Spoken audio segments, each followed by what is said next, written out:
जय जय रघुवीर समर्थ। मना राघवे वीण आशा नको रे। मना मानवाची नको कीर्ती तू रे। जया वर्णिती वेदशास्त्रे पुराणे, तया वर्णिता सर्व हि श्लाघ्यवाणे। जय जय रघुवीर समर्थ। श्रोता वक्ता श्रीराम समर्थ। जय जय रघुवीर समर्थ।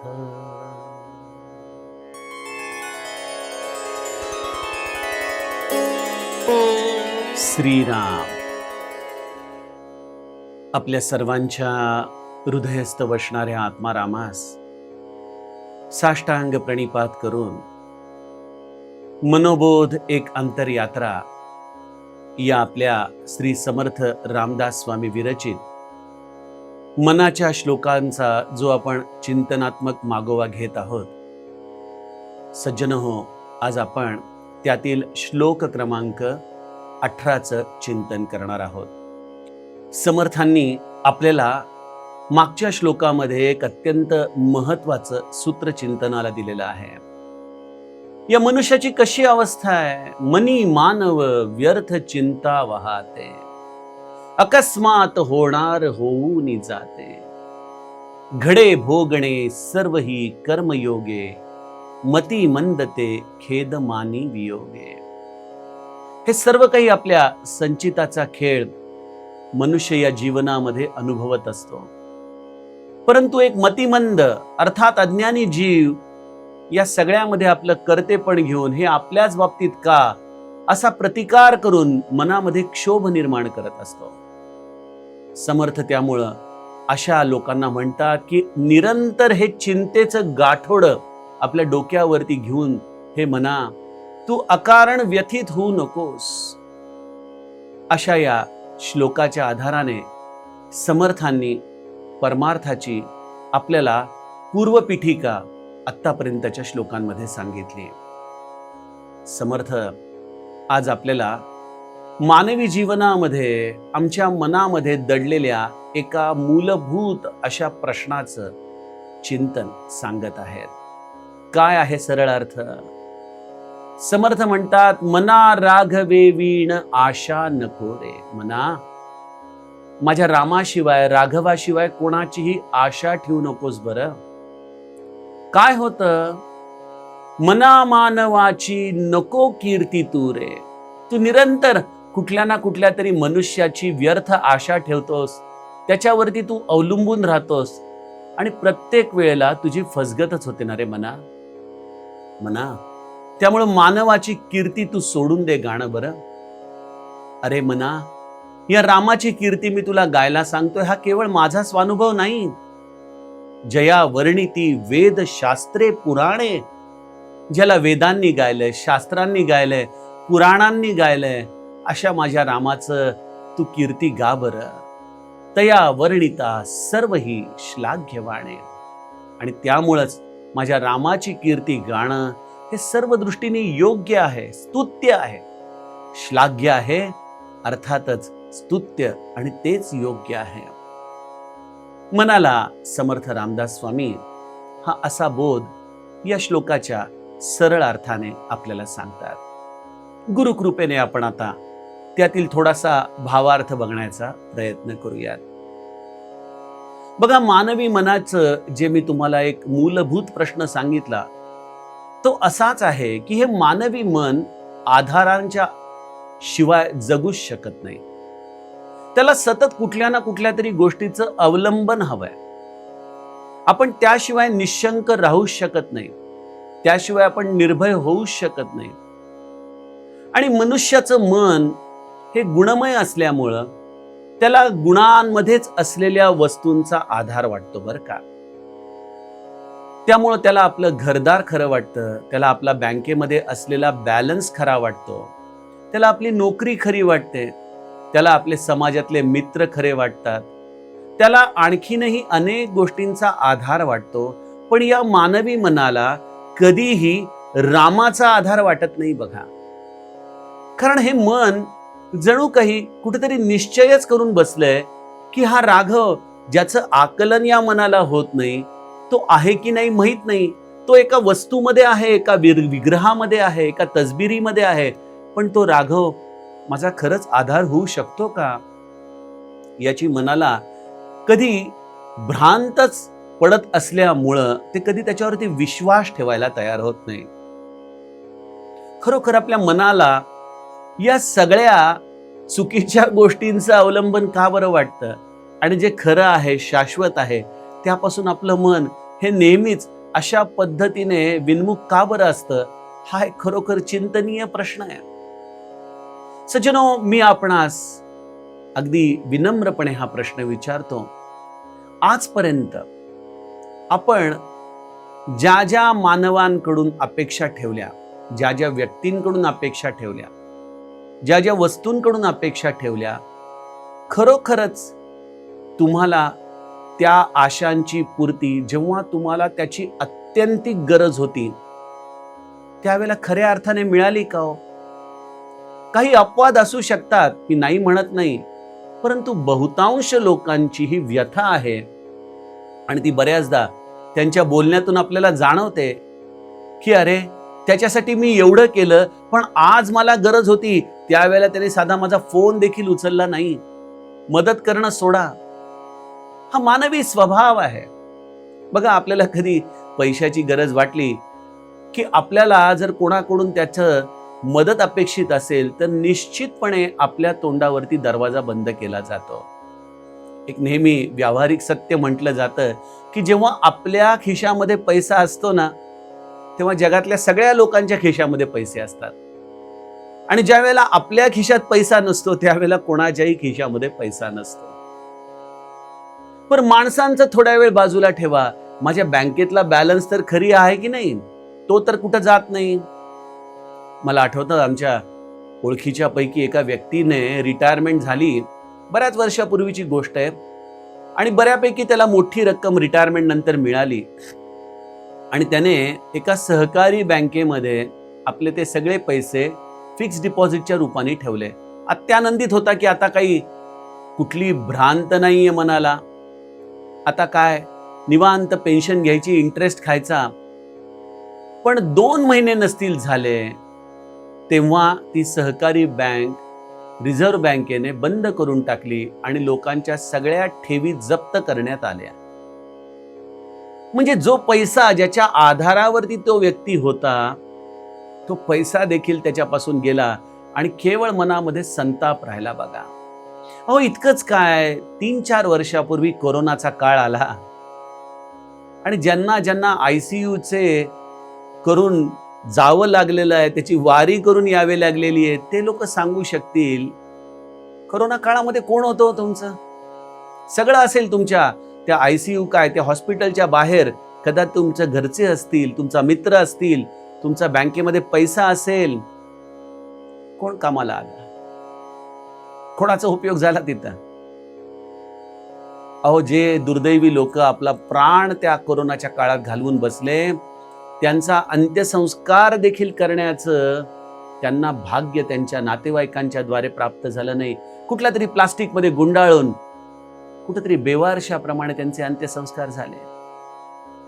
बघा, मनुष्याला हे सगळे अनुभव कुठेतरी कोरून ठेवले पाहिजेत आपल्या आयुष्यात, की आपल्या आयुष्यामध्ये आपण ज्यांना ज्यांना म्हणून आधार मानतो ना, मग तो पैसा असो, ती मनुष्य असो, किंवा अगदी आपले आप्त स्वकीय असो, आपलं घरदार असो. मला आठवतं, तो वक्त नावाचा एक चित्रपट होता, त्याच्यामध्ये सुरुवातीला तो श्रीमंत व्यापारी आपल्या 3 लहान मुलांना घेऊन बसलेला असतो आणि प्रत्येकाच्या बाबतीत म्हणत असतो की मी याला हे करणार, मी त्याला ते करणार, मी त्याला ते करणार, माझं तर एवढं छान घर आहे, माझ्याकडे पैसा आहे, मी सगळं करू शकतो. आणि त्या चित्रपटामध्ये क्षणामध्ये भूकंप होतो आणि सगळं काही होत्याचं नव्हतं होतं. जरी हा चित्रपटाचं मी उदाहरण तुम्हाला देत असलो तरी वास्तविकता काही ह्याच्यापेक्षा वेगळी आहे का? आत्ताच मागच्या महिन्यामध्ये अफगाणिस्तानमध्ये प्रचंड मोठा भूकंप झाला. कित्येक हजारो लोक क्षणार्धामध्ये गुडुप्प झाले. अगदी 2 महिन्यापूर्वी उत्तराखंडमध्ये एका गावामध्ये नदीचा एवढा प्रचंड मोठा प्रवाह आला की अख्खं गाव चिखलाखाली दबलं गेलं. कोणाला कल्पना होती का आधी? आम्ही ज्या आधारांवरती हे मनोरे रचतो ना, हे सगळे आधार कुचकामी आहेत बघा. केवळ या मनाला असं वाटतं की हे आकाराने आहेत, यांच्यामध्ये गुण आहेत, म्हणजे हेच मला आधार देण्यासाठी योग्य आहेत. हा या मनाचा असलेला हा मार्ग समर्थ या श्लोकामधून जणू काही बदलू पाहत आहेत की अरे मना, तू खरे आधार शोध, या कुबड्या फेकून दे, या थोड्या वेळ कदाचित येतील तुझ्या उपयोगाला, पण जीवनामध्ये एक शाश्वत आधार आहे आणि तो आहे रामाचा. मना राघवे वीण आशा नको रे. ही आशा नावाची एक फार विचित्र गोष्ट आहे मनुष्याच्या जीवनात, जी त्याला गुंतवून ठेवते. म्हटलं तर हे दुधारी शस्त्र आहे, कारण जीवन जगण्यासाठी मनुष्याला आशा तर हवीच. जर नैराश्य जीवनात असेल तर जीवन एक दिवस देखील जगणं अवघड आहे. मनुष्य हा आशेवरतीच जगतो. त्यामुळे आशा ही निश्चितच जीवन जगण्यासाठी गरजेची आहे, पण ही आशा कुठं लावावी हे मनुष्याला कळत नाही. आशा तो मनुष्यांकडून लावतो, वस्तूंकडून लावतो आणि तिथं त्याची फसगत होते.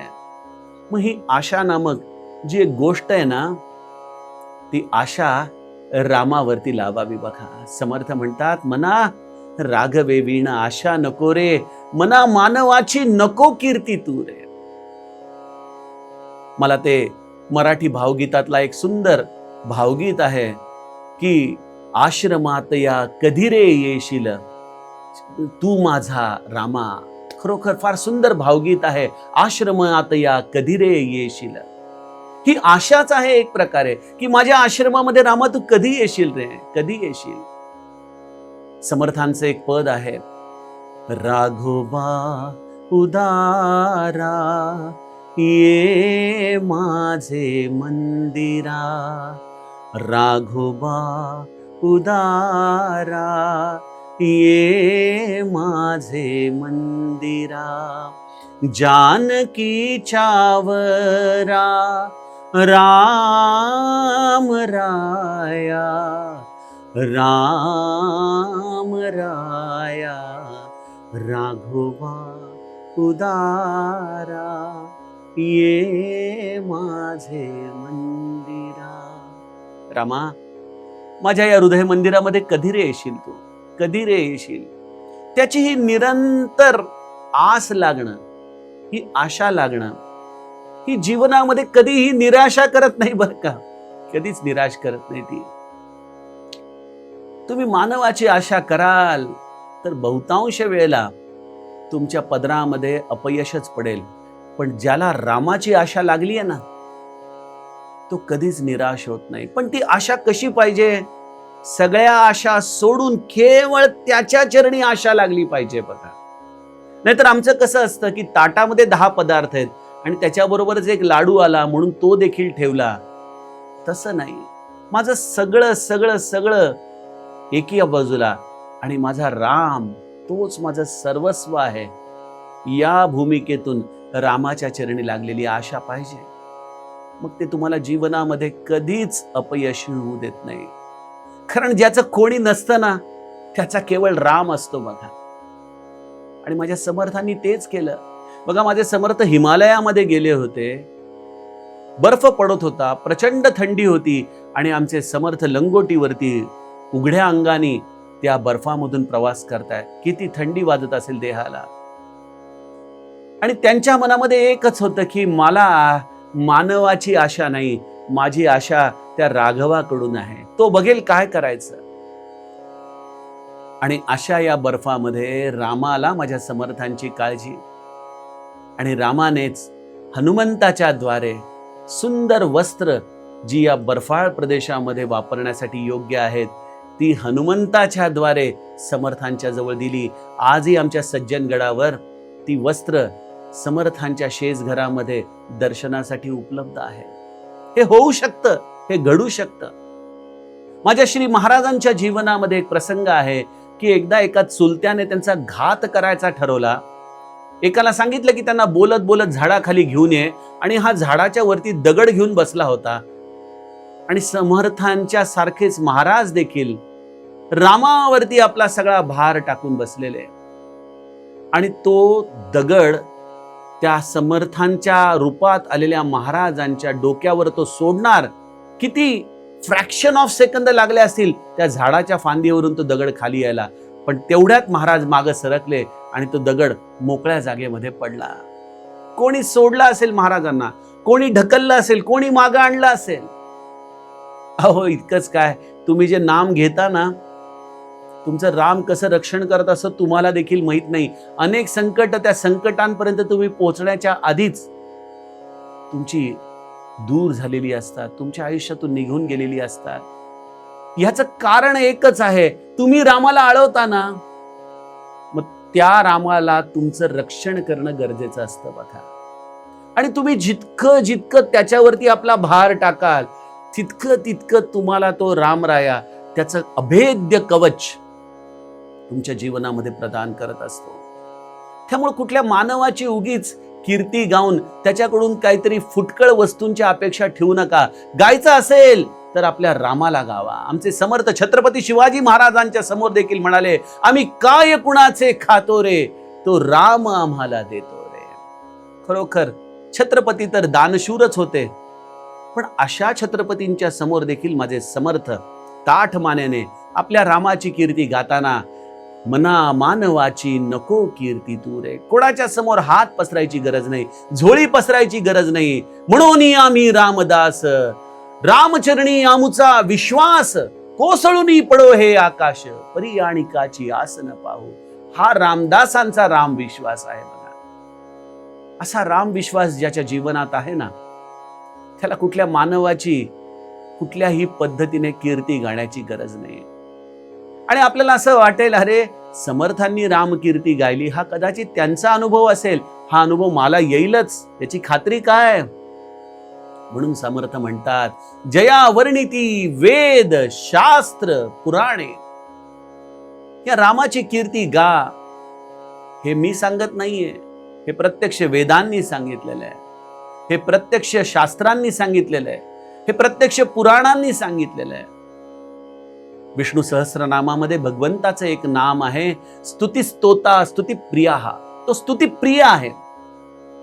स्तुती कशी करावी भगवंताची? एक, त्याचं नाम गाऊन स्तुती करावी, त्याच्या नामाची महती गावी. दुसरं, त्याच्या धामाची महती गावी. आपला राम असेल तर त्याची अयोध्या गावी, माझा श्रीकृष्ण असेल तर मथुरा वृंदावन गावं, द्वारका गावी, अशी त्याच्या धामाची.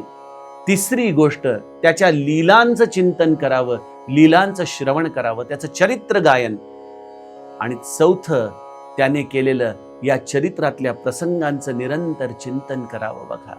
त्यामुळे नाम, रूप, लीला आणि धाम अशा पद्धतीने माझ्या या रामाची स्तुती त्याला अत्यंत प्रिय आहे. समर्थ म्हणतात, त्यामुळं ती स्तुती करणं अत्यंत योग्य आहे. त्या स्तुतीच्या आधाराने आपण त्याचं स्मरण करत राहावं, आणि ते स्मरण त्या रामाला तुमच्याबरोबर निरंतर संलग्न ठेवतं. आणि अशा रामाच्या सहवासामध्ये तो जीव कधीही दीनवाणा होत नाही. असं माझ्या समर्थांच्या श्लोकाचा हा भावार्थ आपण गुरुकृपेने बघितला. सज्जनो, यातील पुढील श्लोक आपण उद्याच्या सत्रामध्ये बघूया. जानकी जीवन स्मरण. जय जय राम.